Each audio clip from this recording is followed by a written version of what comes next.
BFM 89.9, good morning, I'm Nadia Hassan. Welcome to your morning headlines. Just a very quick one before we actually go into the headlines. Asian Malaysian who commented last week, of course, Yor is here with me. And no, he's uncorruptible. It's just that, you see, when he finally does judge, it's unexpected, so everybody has to watch out. But anyways, back to the actual papers.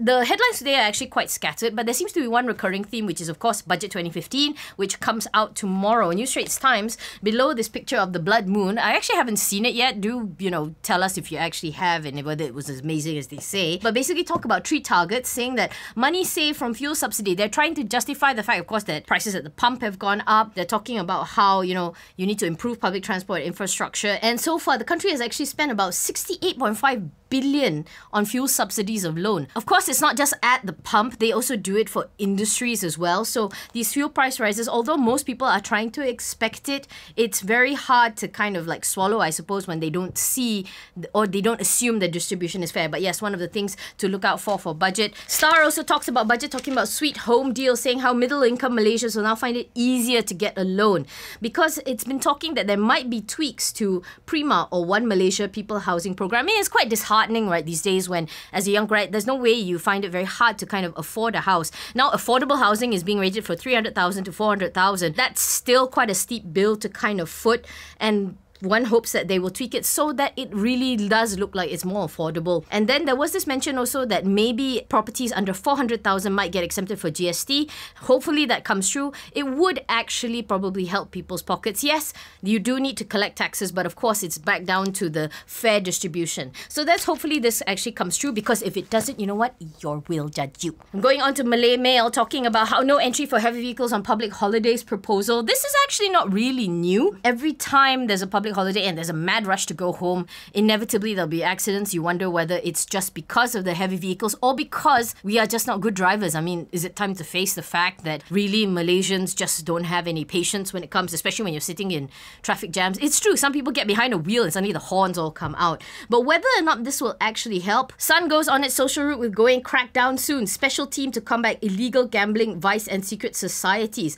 The name of this particular squad called Special Tactical Squad 3. So yeah, if that doesn't scare the pants off you, nothing probably will. But, it talks about how they will actually make sure that all these activities, well, trying to stamp them out. But you know what it reminds me of? It reminds me of The Shield. Remember that series with Michael Chiklis? You just hope it doesn't end up like that. Fingers crossed. Going on to Sina and of course Utusan and their dueling headlines, but they go with Syarikat Iklan Digantung. Yes, it's the Oktoberfest controversy, talking about how MBSA has actually suspended for 3 months all activity of the advertising company involved with promoting the Oktoberfest. They say it was without permission. I know Melissa Idris has actually talked a lot about this in this We Can Talk to the Cows Come Home. There's a lot of pieces on the inside talking about how people should be sensitive. Yeah, okay, fine. Being sensitive to each other's religions is fine, but this doesn't mean sort of imposing your views on each other. I mean, they're more than happy to come out and say that, we are not comfortable with it, but Oktoberfest isn't new. It's not something that popped up. I don't know why this suddenly became an issue of the week.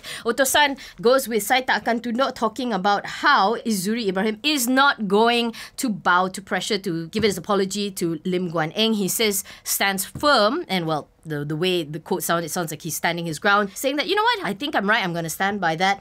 One little quick thing about housing, saying how Rumah Transit mula diduduki. Back to the question of affordable housing. This is for couples who don't own their own land, who own below 3,000, saying that it's going to be affordable. Let's see how this kind of pans out. We always end, as always, with Metro and a little bit of Sun. Metro goes with Swami Isteri Rentong. That's our word of the day, sadly. Rentong suddenly means charred or burned. They were in a very horrific accident. The other things that was interesting is Lelong Nyawa, saying that because of you people who are compromising on your parts, this is what's going to happen to you. It's a very real fear, of course, but you know what? With prices at the pump, some people are looking for ways to cut corners, but yeah, is it worth cutting your life? One final thing from The Sun, because the story was actually too interesting to pass up. If you see your kids handing out little white packets at their kindergarten, be warned, it might not be sugar, it might actually be heroin. So this story from New York talks about how this girl didn't realize that she had actually nicked her mother's heroin stash. Yeah, there's so all things wrong with that. Heroin stash, and handed it out as gifts at her kindergarten. Yeah, that's one thing that the mother was rightly arrested for. So yes, be warned if you see little white packets. That's all for me.